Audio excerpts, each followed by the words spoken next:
കേരളം സംഘശിക്ഷാ വർഗ് അതിൻ്റെ സമാപന സമ്മേളനത്തിലാണ് നമ്മളെല്ലാവരും സംബന്ധിച്ചുകൊണ്ടിരിക്കുന്നത്.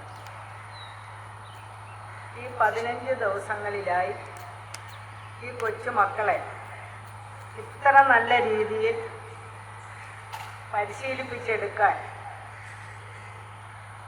ഇതിൻ്റെ അധികാരികളെല്ലാം വളരെയധികം സഹകരണത്തോടുകൂടി പ്രവർത്തിച്ചതിൻ്റെ ഫലമാണ്. വളർന്നു വരുന്ന യുവജനങ്ങളെ ആധ്യാത്മികമായ ഒരു അടിത്തറയിൽ നിന്നുകൊണ്ട് തന്നെ അവർക്ക് ഭൗതികമായിട്ട് വളരാനും അവരുടെ ജീവിതം നല്ല നിലയിൽ കെട്ടിപ്പടുക്കാനും സാധിക്കുന്ന രീതിയിലാണ് ഇവിടുത്തെ ഓരോ പ്രവർത്തനങ്ങളും. ഈ 15 ദിവസം ഈ 100-400 കുട്ടികൾ ഇവിടെ ഒന്നിച്ച് കഴിഞ്ഞുകൂടുക എന്ന് പറഞ്ഞാൽ ഈ 21-ാം നൂറ്റാണ്ടിൽ ഓരോ വീടുകളിലും സുഖസൗകര്യങ്ങളെല്ലാം അനുഭവിച്ചുകൊണ്ട് ആരുടെയും സ്വതന്ത്രമായിട്ടുള്ള ഒരു ജീവിതമാണ് ഓരോരുത്തരും ജീവിച്ചുകൊണ്ടിരിക്കുന്നത്. ഇതിപ്പോൾ തമ്മിൽ സ്നേഹം കൊടുത്തുകൊണ്ട് ഒന്നിച്ച് സഹവർത്തിത്വം നടത്തിക്കൊണ്ട് ഓരോരുത്തരുടെയും ഇഷ്ടാനിഷ്ടങ്ങളെ മാറ്റിവെച്ചുകൊണ്ട് വലിയ ഒരു കാര്യമാണ് ഇവിടെ നടന്നിരിക്കുന്നത്. ഇതിൻ്റെ ഇടയിൽ RSS എന്ന് പറയുമ്പോൾ എല്ലാവരും സംശയദൃഷ്ടിയോടുകൂടിയാണ് നോക്കിക്കണ്ടിരുന്നത്. ഞാനിങ്ങോട്ട് പോരുന്നതിന് മുമ്പ് എന്നോട് പലരും പറഞ്ഞു, അവിടെ വലിയ ഭീകര പ്രവർത്തനങ്ങളൊക്കെയാണ് നടക്കുന്നത്, സൂക്ഷിച്ചു വേണം പോകാനെന്ന്. അപ്പം എനിക്കറിയാമായിരുന്നു ഇവിടെ ഒരു ചിട്ടയായ ജീവിതമാണ് ഇവിടെ നടത്തുന്നത്. ആരെയും കൊല്ലാനോ പിടിക്കാനോ ഒന്നുമല്ല ഇവിടെ കുഞ്ഞുങ്ങളെ പരിശീലിപ്പിക്കുന്നത്.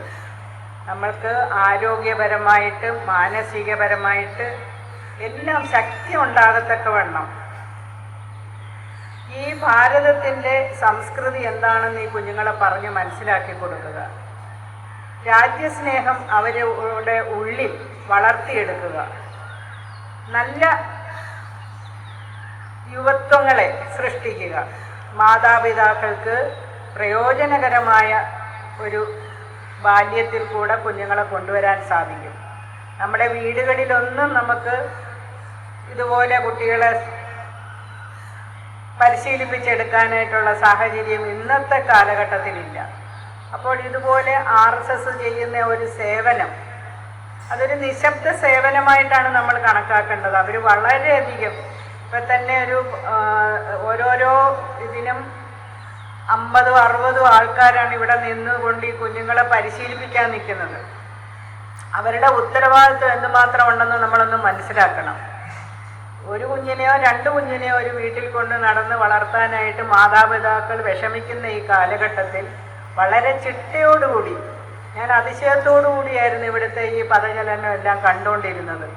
കുഞ്ഞുങ്ങളുടെ മാനസികവും ഇപ്പോഴത്തെ കുട്ടികൾക്ക് ഒരു പ്രശ്നം പരിഹരിക്കാൻ അറിഞ്ഞുകൂടാ. ഏത് പ്രശ്നം പരിഹരിക്കണമെന്നുണ്ടെങ്കിലും മനസ്സിനൊരു ശക്തി വേണം, അതിനൊരു ആധ്യാത്മികത വേണം.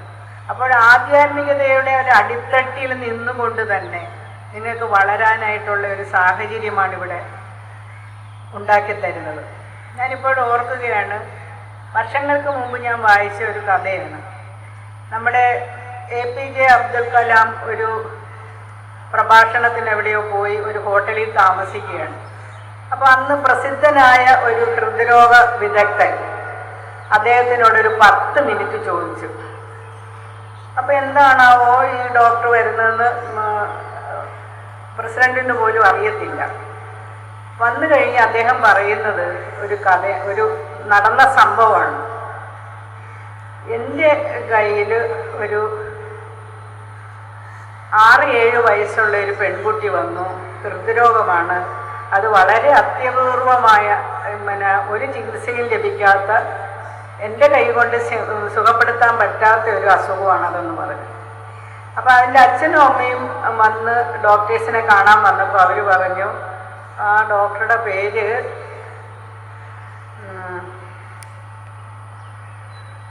ഞാൻ മറന്നുപോയി. ആ ഡോക്ടർ അന്നേരത്തേക്കും പറഞ്ഞ്, അല്ല ഡോക്ടറുടെ അസിസ്റ്റന്റ് പറഞ്ഞു, ഡോക്ടറെ കണ്ടിട്ടൊന്നും കാര്യമില്ല, ശൈലേഷ് ശർമ്മ. കണ്ടിട്ട് കാര്യമില്ല, അദ്ദേഹം വിചാരിച്ചാലും ഒന്നും നടക്കുകയില്ല, നിങ്ങൾ പൊയ്ക്കോളാൻ പറഞ്ഞു. അവസാനം അവർ പറഞ്ഞു, ഞങ്ങൾക്ക് 1 മിനിറ്റ് ഡോക്ടറെ കാണാനായിട്ട് ഒരു അവസരം തരണം, ഇത്രയും ദൂരെ നിന്ന് ഞങ്ങൾ വന്നതല്ലേ. അങ്ങനെ ഈ ഡോക്ടറെ കണ്ടു. ഡോക്ടർ നോക്കിയിട്ട് ഡോക്ടറും പറഞ്ഞു ഒരു രക്ഷയുമില്ല. അപ്പം ഇപ്പം പെട്ടെന്നൊരു ഓപ്പറേഷൻ ചെയ്താൽ 70% രക്ഷപ്പെടുകയില്ല, 30% ചിലപ്പോൾ രക്ഷപ്പെട്ടെന്നിരിക്കുമെന്ന് പറഞ്ഞു. അപ്പം അമ്മയും അച്ഛനും പറയുന്നത് ഓപ്പറേഷൻ ചെയ്യൂ. അപ്പം 30% ഉള്ളു രക്ഷപ്പെടുമോ എന്നുള്ളത്, അതും ഡോക്ടർക്ക് വാക്ക് പറയാൻ സാധിക്കത്തില്ലെന്ന് പറഞ്ഞു. അപ്പം ഡോക്ടർ ഓപ്പറേഷൻ ചെയ്യാൻ പോകുമ്പോൾ ടേബിളിൽ കിടക്കുമ്പോൾ കുഞ്ഞ് ഇങ്ങനെ ചോദിക്കുകയാണ്, ഡോക്ടറെ എനിക്ക് ഓപ്പറേഷൻ. അന്നേരം ഡോക്ടർ വിചാരിക്കുന്നത് മോളെ വേദനിക്കത്തില്ല, ഞാനൊരു ഇഞ്ചക്ഷൻ തരും അപ്പം മോളങ്ങ് ഉറങ്ങിപ്പോകുന്നു. അതല്ല, ഞാനൊരു കാര്യം ചോദിച്ചോട്ടെ, എൻ്റെ ഓപ്പറേഷൻ ചെയ്യുമ്പോൾ ഡോക്ടറെ ദൈവത്തിനെ കണ്ടിട്ടുണ്ടോ? ദൈവത്തിനോടൊന്ന് ചോദിക്കണം. എൻ്റെ ഹൃദയത്തിനകത്താണ് ദൈവം ഇരിക്കുന്നതെന്ന് എൻ്റെ അമ്മ എന്നെ പറഞ്ഞ് പഠിപ്പിച്ചിട്ടുണ്ട്. അപ്പം ഈ ഹൃദയം തുറക്കുമ്പോൾ ദൈവം എവിടെ ഇരിക്കുന്നു എന്നൊന്ന് ഡോക്ടർ കണ്ടിട്ട് ഞാൻ ഉണരുമ്പോൾ എന്നോടൊന്ന് പറഞ്ഞു തരണേ എന്ന് പറഞ്ഞു. ഡോക്ടർ പെട്ടെന്ന് ഡോക്ടർക്കൊരു ഷോക്ക് പോലായിപ്പോയി കുഞ്ഞിങ്ങനെ ചോദിക്കുന്ന കേട്ടപ്പോൾ. അപ്പോൾ ഡോക്ടർ കാണുന്നുണ്ട് ഈ അമ്മ കുഞ്ഞുമായിട്ട് പ്രാർത്ഥിക്കാൻ പോകുന്നതും കുഞ്ഞ് പ്രാർത്ഥിക്കുന്നതും എല്ലാം കാണുന്നുണ്ടായിരുന്നു. പക്ഷേ ഡോക്ടർ ഒരു ഈശ്വരവിശ്വാസി അല്ലായിരുന്നു. ഈ കുഞ്ഞിനെ ഓപ്പറേഷൻ ചെയ്യാനായിട്ട് തിയേറ്ററിൽ കൊണ്ടുവന്നു. എല്ലാം കീറി മുറിച്ച് കഴിഞ്ഞപ്പോൾ ഒരൊറ്റ ബ്ലഡ് പോലും വരുന്നില്ല, ഒറ്റ തുള്ളി ബ്ലഡ് വരുന്നില്ല. അപ്പോഴേ ഡോക്ടർ പറഞ്ഞു മൂടി വെച്ചേര്, കുഞ്ഞ് മരിച്ചു കഴിഞ്ഞു എന്ന് പറഞ്ഞു. വളരെ വിഷമത്തോടു കൂടി ഡോക്ടർ ടേബിളെ പിടിച്ച് നിൽക്കുകയാണ്. കണ്ണിൽ നിന്ന് കണ്ണുനീരൊഴുകുകയാണ്. പെട്ടെന്ന് നേഴ്സ് വന്ന് കണ്ണെല്ലാം തുടച്ചു കൊടുത്തു. ആ നിമിഷം ഹൃദയത്തിൽ നിന്ന് ഒരു തുള്ളി രക്തം ഇങ്ങനെ താഴോട്ട് വരുന്നു. ഡോക്ടർക്ക് തന്നെ അതിശയം.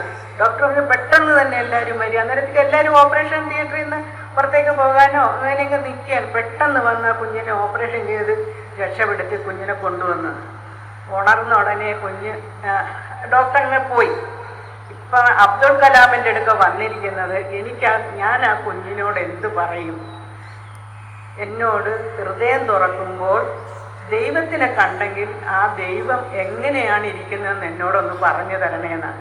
അപ്പം ഈശ്വരവിശ്വാസം ഇല്ലാത്ത ഡോക്ടർ എന്ത് പറയും? അപ്പം അബ്ദുൾ കലാം വളരെ നിസ്സാരമായിട്ട് പറഞ്ഞു, ആ ഒരു തുള്ളി രക്തമായിട്ട് കുഞ്ഞിൻ്റെ ഹൃദയത്തിൽ ഈശ്വരൻ വന്നു എന്ന് പറഞ്ഞു. ആ കുഞ്ഞ് ജീവിച്ചു. എന്നിട്ട് ഡോക്ടർ പറയുകയാണ്, ഇനി 70 വർഷത്തിന് മേലെ ആ കുഞ്ഞ് ജീവിക്കും. ഞാൻ ആ കുഞ്ഞിനെ കാണാനായിട്ട് പോവുകയാണ്. ഈശ്വരനുണ്ടെന്ന് എനിക്ക് ഇപ്പം തീർച്ചയായും. ആ കുഞ്ഞിൻ്റെ പ്രാർത്ഥനയും ആ അമ്മ ആ കുഞ്ഞിനെ പഠിപ്പിച്ചതുമാണ്. അതാണ് ഞാൻ പറയുന്നത്, മാതാ പിതാ ഗുരു ദൈവം. ആ ഒരു സംസ്കാരം നമ്മുടെ ഭാരതത്തിൽ നിന്ന് പൊയ്പോയതാണ്. നമ്മുടെ അടുത്ത തലമുറയെങ്കിലും നന്നാക്കണമെന്നുള്ള ഒരു വിചാരം SNDP യോഗത്തിൽ ഇവിടെ നേരത്തെ പറഞ്ഞു. കുടുംബ യൂണിറ്റുകളുണ്ടാക്കി, അതിൽ ബാലവേദി ഉണ്ടാക്കി, കുമാരി സംഘം, കുമാരസംഘം, ഇതെല്ലാം ഗുരുവിൻ്റെ ദർശനത്തിൽ അധിഷ്ഠിതമായിട്ട് പഠിപ്പിച്ചുകൊണ്ട് വരികയാണ്. അതാണ് ഞാൻ പറഞ്ഞത്, ആധ്യാത്മികമായ ഒരടിത്തറയിൽ നിന്നുകൊണ്ട് നമുക്ക് ഭൗതികമായിട്ട് വരിക. അത് തന്നെയാണ് ഈ RSSൻ്റെ ഇവിടെയുള്ള ഈ വർഗിൽ എനിക്ക് കാണാനും സാധിച്ചത്. ഞാൻ എപ്പോഴും വിചാരിക്കും, നമ്മുടെ പ്രധാനമന്ത്രി ഇതുപോലെ ഒരു സ്വയം സേവ സംഘടകനായിരുന്നു. അവിടെ നിന്നാണ് ഇപ്പോൾ ഇവിടെ എൻ്റെ മുമ്പിലിരിക്കുന്ന ഈ കുഞ്ഞുങ്ങളെയെല്ലാം സൽസ്വഭാവികളായ കുഞ്ഞുങ്ങളായിട്ട് വളർത്തി നമ്മുടെ നാടിന് ഉപകാരപ്രദമായിട്ടുള്ള ആൾക്കാരായിട്ട് വളർത്തി വരുത്താൻ ജഗദീശ്വരൻ അനുഗ്രഹിക്കട്ടെ എന്ന് മാത്രം പറഞ്ഞുകൊണ്ട് എന്നെ ഇതിൻ്റെ അധ്യക്ഷയായിട്ട് ക്ഷണിച്ചതിന് സ്വയം സേവ സംഘത്തിന് ഉള്ള നന്ദി രേഖപ്പെടുത്തിക്കൊണ്ട് നിർത്തുന്നു. നന്ദി, നമസ്കാരം.